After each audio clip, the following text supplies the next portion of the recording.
under the immense shade of the Bodhi tree. A soft breeze carried whispers of rustling leaves and distant bird songs. A young disciple named Anand sat before the Buddha, his eyes clouded with doubt and his shoulders weighed down by despair. "Blessed teacher," Anand began, his voice trembling, "I feel insignificant, like a mere grain of sand on an endless shore." The Buddha gazed at Anand with serene compassion, his presence radiating a calmness that settled the air around them. He gestured for Anand to rise and follow him, their bare feet pressing against the earth softened by morning dew.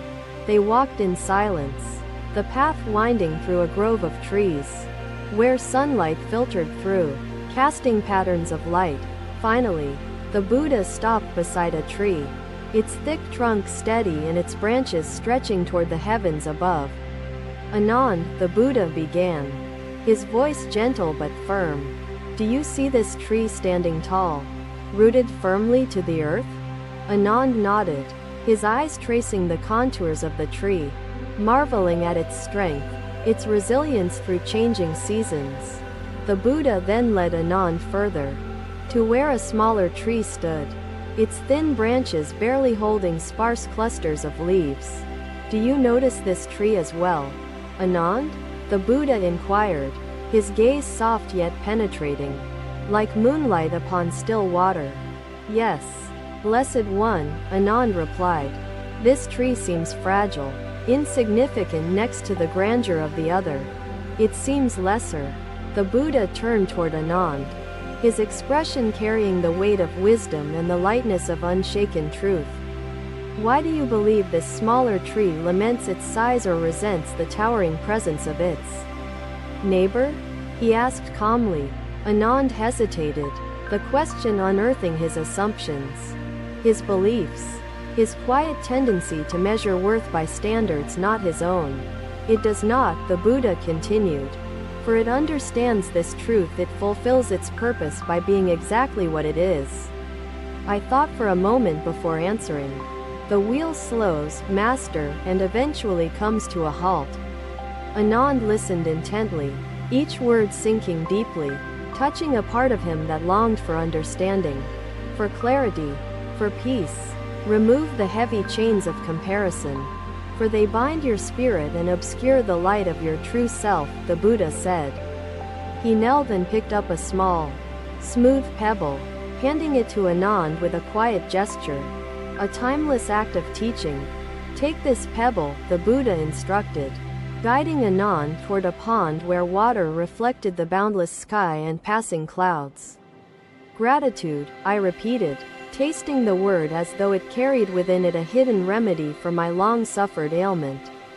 "Reflect on your blessings each day," Buddha instructed, "and you will find the mind redirects from envy to contentment."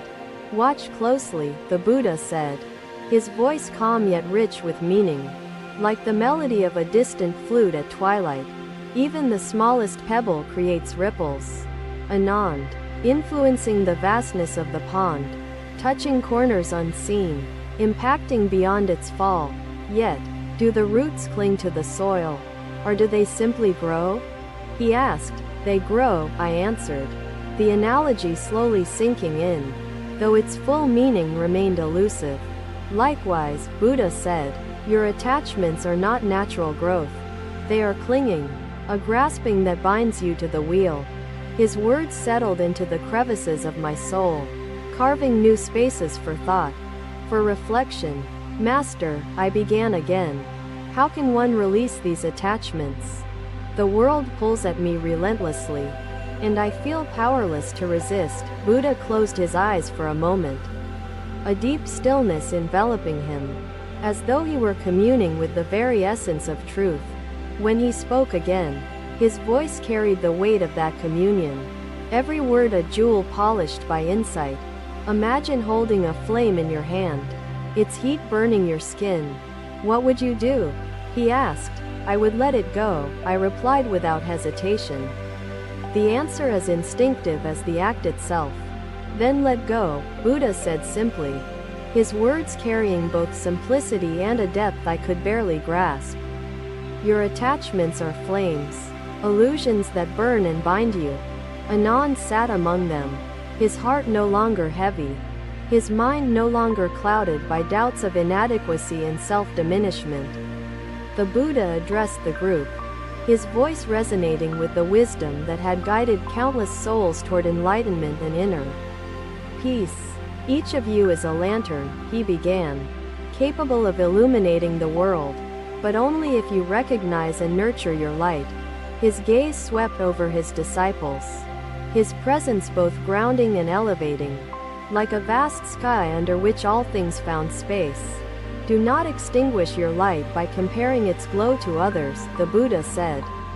Shine because it is your nature to do so. Master, how can I begin? I asked, my voice filled with both hesitation and a flicker of hope.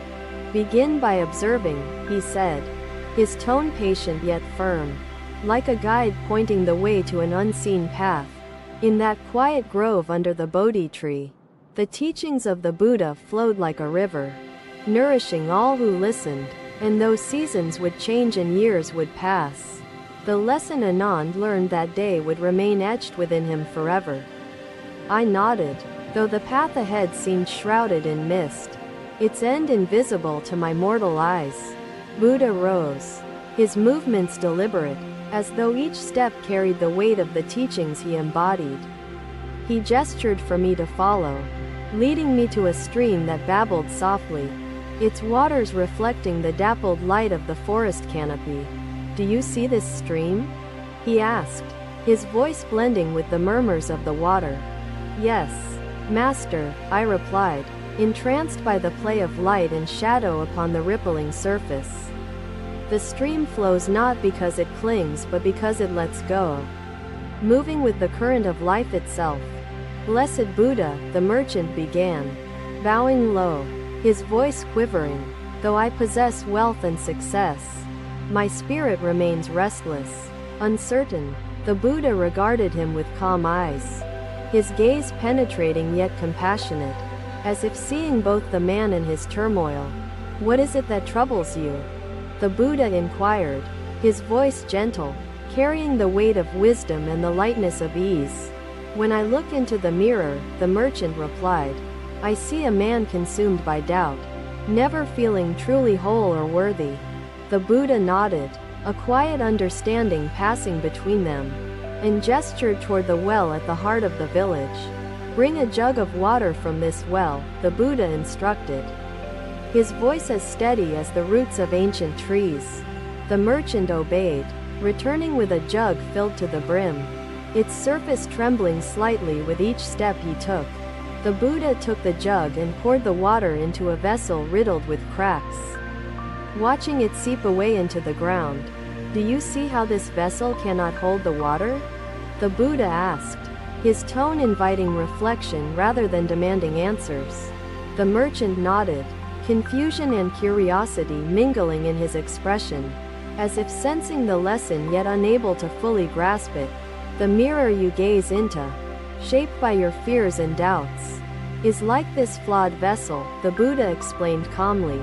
It distorts what it reflects, leaving you unable to see the truth of your value, your essence, your being, he continued. Master, I began, your teaching about the wheel of attachment enlightened me, yet I still feel the pull of life's currents. Buddha nodded, his eyes reflecting the depth of the question, as though he had awaited it like the river awaits the rain. The Buddha smiled gently, his presence like the first rays of sunlight dispelling the darkness of a long and restless night. Begin by understanding that your worth is not tied to wealth, fame, or the fleeting opinions of others, the Buddha said. Your true value resides in the kindness you offer, the wisdom you share, and the love that emanates from your heart, he continued. Let go of the mirror shaped by external judgments, for it is not a reflection of your true self, the Buddha advised. Instead, craft your own mirror, polished with the cloth of self-awareness and the balm of acceptance, he concluded with certainty. The merchant listened intently, each word sinking deeply, like gentle rain nourishing the parched soil of his soul's understanding. How do I begin to see myself as you describe, without the distortions of doubt and fear clouding my view? He asked. The Buddha gestured toward the villagers bustling around them, their lives interwoven in a tapestry of shared purpose and individual roles. Turn your gaze outward, beyond the mirror of your fears, and focus on the connections you cultivate, the lives you touch, he said. The merchant observed the people around him, their laughter, their struggles, their resilience, each a testament to the interconnectedness of life. Recognize that your actions, your intentions, ripple outward, influencing the world in ways both visible and unseen, the Buddha explained gently. You are not an isolated fragment, but a thread in the vast fabric of existence, contributing to its beauty and strength, he added. The shore tempts us, Buddha continued, offering the illusion of safety, yet binding us to stagnation. The river shows us freedom. The merchant bowed deeply, his heart filled with gratitude, his mind clearer than it had been in as long as he remembered. Thank you, blessed Buddha, he said, his voice steady, carrying the resolve to mend the cracks within and reclaim his truth. Fear arises not from uncertainty but from attachment to control. The river trusts its flow. So must you. The lesson shared that day spread like ripples on a pond, touching lives far beyond the well where it began. And though the village would return to its daily rhythms, the wisdom imparted would linger, a quiet force shaping hearts and minds. This stone is like the burdens you carry, he said, turning it over gently before placing it into the water. The stone sank, its surface blending with the river's bed, no longer resisting the pull of gravity and flow. Another day, the Buddha and his disciples ascended a mountain, its peak bathed in the soft hues of early morning light. The climb was steep, the path winding through thickets of wildflowers, their fragrance a quiet presence accompanying their journey upward. As the sun began to rise, its golden rays spread across the horizon, illuminating the land below in shimmering brilliance. Among the disciples was Maya, who had walked in silence, her eyes avoiding others, her mind weighed down by uncertainty. She hesitated as they reached the summit, her gaze fixed on the distant horizon, a reflection of her own inner distance. The Buddha turned toward her, his expression gentle yet resolute, his presence a grounding force amidst the expansive beauty of nature. Maya, the Buddha began, his voice steady as the wind rustling through the grass. Tell me what troubles your spirit today. Maya lowered her eyes, her voice trembling. Blessed Buddha, I feel overshadowed, insignificant, unable to see my own worth amidst others' greatness. The Buddha stepped closer, his gaze unwavering, his presence both comforting and challenging, inviting her to speak her truth fully. Do you see the sun rising before us, painting the sky with colors only it can bring to the world? He asked. Maya nodded, her eyes drawn to the vibrant display, her heart aching with longing for clarity, for connection, for understanding. The sun shines not to outdo the moon or stars, but because it is its nature to give light, the Buddha said. Master, I began hesitantly. Does serving through surrender mean abandoning all desire and ambition? Buddha smiled again, his expression reflecting not judgment but compassion for the struggle within my heart. Desire is not the enemy. It is the clinging to desire that binds us. But I feel no light within me, she confessed, her words heavy, her voice quiet, echoing the fears she carried for years. The Buddha knelt and picked up a lantern, its surface worn but sturdy, its potential hidden within its unlit frame. He handed the lantern to Maya and said, "This lantern, though dark now, has the capacity to illuminate the world around it.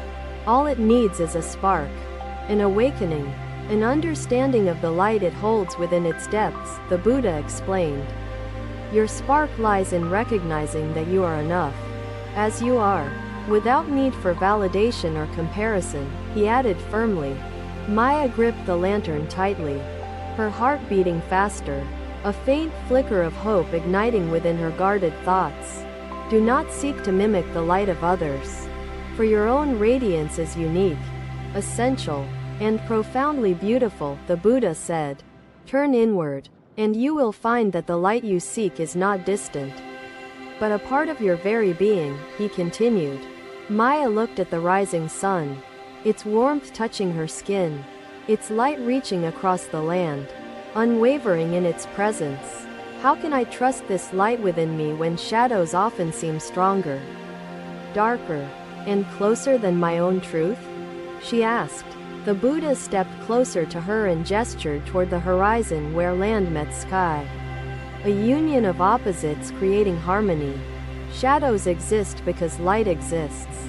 Maya, do not fear them. They are simply part of the wholeness that makes you complete, he said.